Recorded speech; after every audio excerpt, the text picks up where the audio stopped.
So quiet luxury is all over the internet. Everybody is talking about it, but what I'm interested in is all of the ways in which people of lower income are trying to access the very much non-affordable quiet luxury style.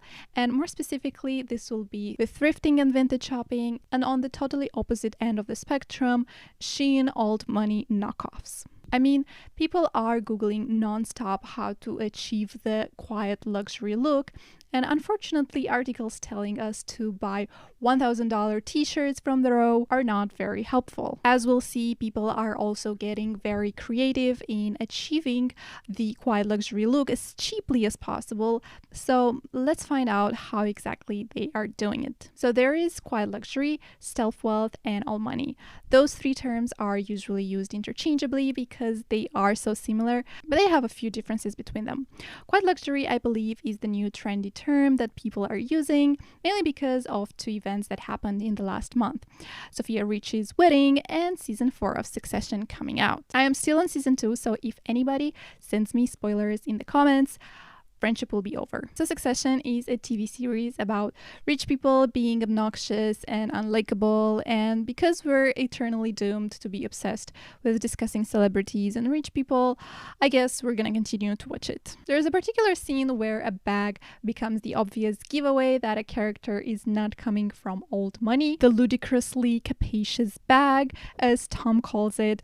And because of this scene, we are starting again the conversation on old money versus new money. Old money is understated, simple, elegant, timeless. New money is flashy, full of logos, maximalist, tacky, kitschy, and so on and so forth. The bag in the scene is easily identifiable as a luxury brand. Thus, it is a gross faux pas, and the woman shall not be accepted into the old rich cigar smoking men club. Such a pity. So there is a right way to be rich, there's a wrong way to be rich, and we as poor people obviously want to decipher it and eventually emulate it. The second event that we need to discuss is Sophia Richie's wedding. I was getting article suggestions on her a few weeks ago, and I was like, who is that? And apparently it's Scott Disick's ex, who is Kourtney Kardashian's ex. So a very important person, obviously. What captivated the news outlets and the TikTok girlies so much about this wedding is apparently the idea that if you dress in an old money style, you will attract old money in your life. Cue, we have an old photo of Sophia Richie wearing a sparkly pink bodysuit with Scott Disick, and another photo with her wearing something more elegant and old money like, thus marrying a billionaire. And the TikTok girlies are saying, if you're gonna wear elegant clothes, you will attract money in your life in the form of a marriage to a wealthy man. That's everything we need to dream about, apparently. Thus, it leaves everybody Googling, how can I dress in the quiet luxury style for cheap? The quiet luxury is the style in which you dress in a way that lets everybody else who is rich know that you are rich, but still remains undetected from the poor people's eyes. If you wear a Louis Vuitton bag, everybody knows that you can afford a Louis Vuitton bag. It means you have a lot of money, and they know it's a Louis Vuitton bag because there is a big logo all over it. If you wear a $600 plain navy cap, nobody will know you are wearing a $600 navy cap. So how do the rich people know that you're wearing a $600 navy cap? Apparently, instead of screaming for attention, quiet luxury whispers a statement of taste, confidence, and understated elegance. It's not about the brand, it's about the clothing, which in theory is not such a bad thing. Stealth wealth is similar in its intention to seclude wealthiness from poor people, but it does not have the intention to communicate it to other rich people.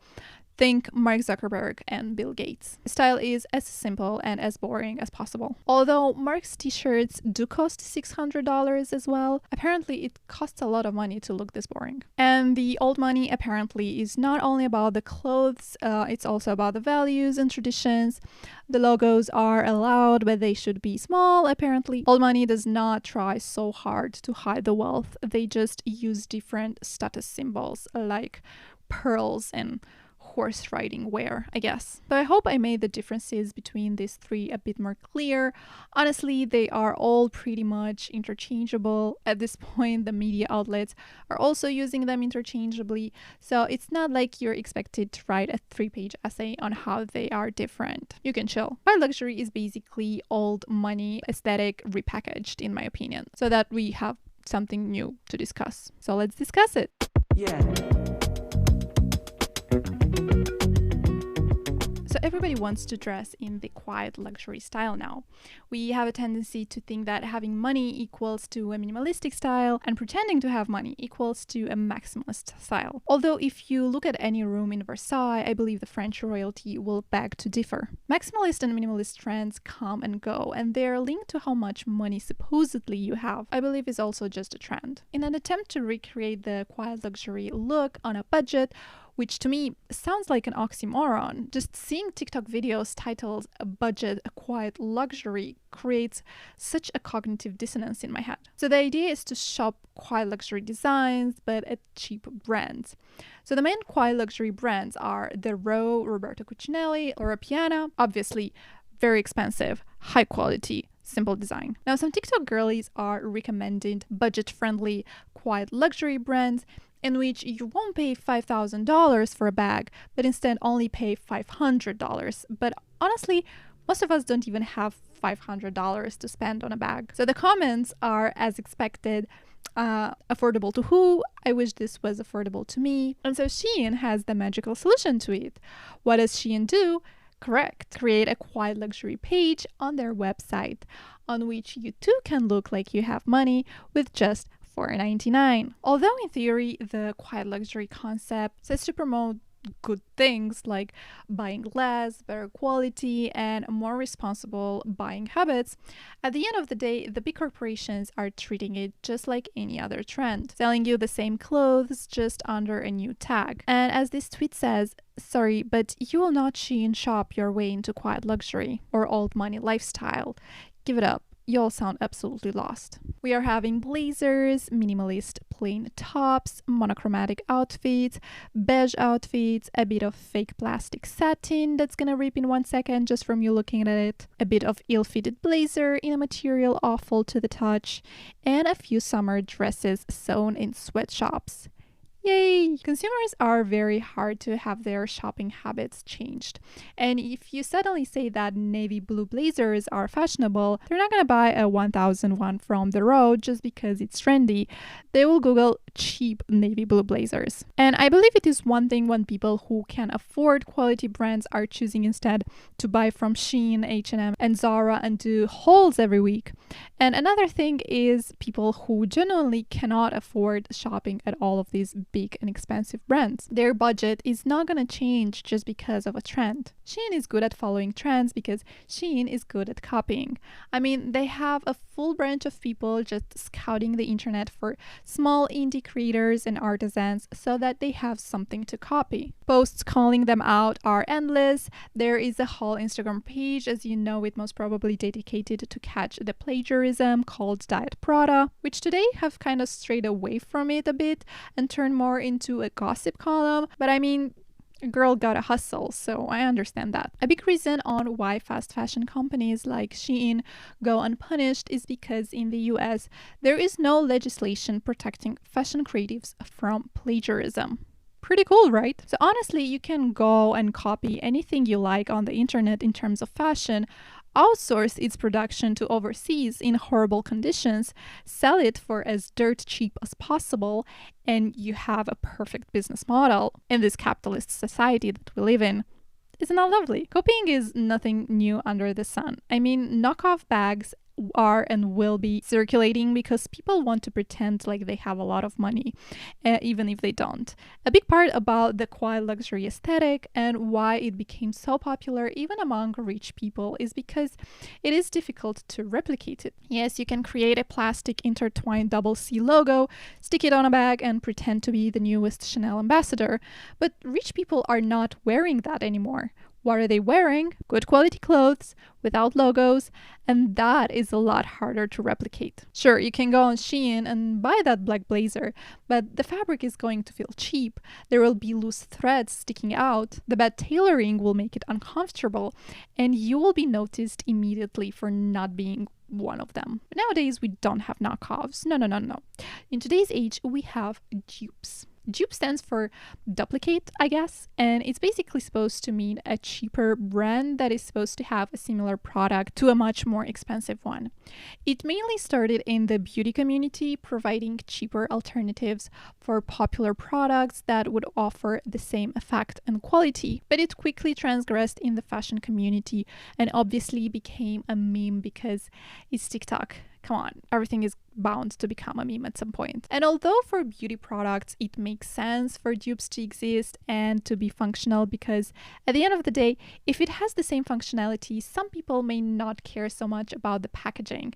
Skincare and cosmetics are one of the industries with the biggest profit margin, as we've discussed in my previous video, and so it is possible to create these products and sell them for cheaper. Clothing, on the other hand, it starts to get a bit trickier because you have to cut costs in the production process, and that will eventually end up with worse quality clothing or worse working conditions for the people producing this clothing. And as we've talked about, the whole point of the quiet luxury is the quality.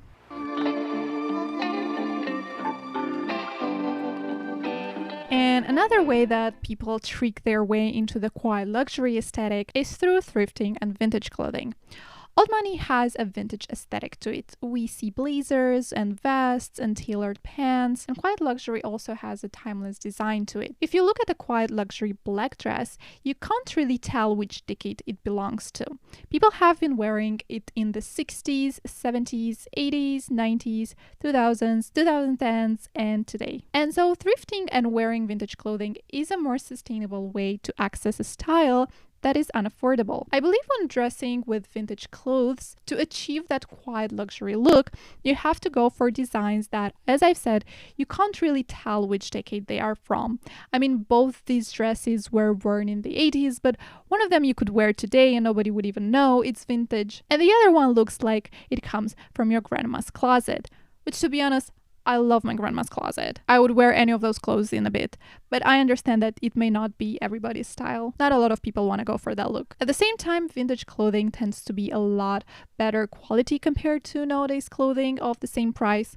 One of the biggest parts of the quiet luxury trend is that the clothes are of really good quality in terms of the fabrics used, the tailoring, the sewing, and the design. Unfortunately, the experience of shopping thrift clothes is not very luxurious. I mean, you would need to go to charity shops and dive into piles and piles of worn clothes that are usually pretty dirty in the hopes that you would find a treasure, or you could check out a vintage shop where the clothes are already curated into the style that you like. They are washed, they are ironed, and they are put into a nice package, and they are sent to your doorway. One of these processes sounds a lot more luxurious than the other. I am a very big supporter, as you've already guessed, of buying secondhand and vintage, not just because I like the style of it, but also because I truly believe that we have way too many clothes being produced nowadays and way too many landfills filled with clothes. Recently, the European Union has passed a law in which companies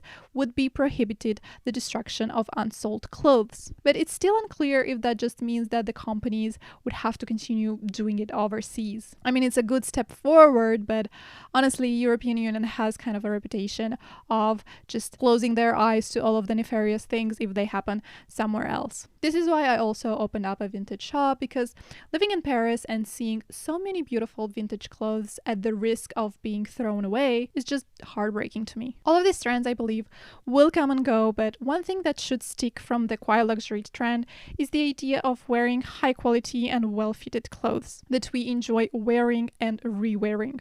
Clothing style is a great tool to share and develop our personalities, and aesthetics give the opportunity to discover and try out different styles that we may like or may not. Developing our sense of style will give you a new language that you can communicate with the people around you, and maybe the main message that you want to send to other people is not that you have a lot of money or that you pretend to have a lot of money. I hope you enjoyed this video, and if you did, do please interact with the buttons below, and see you in the next one.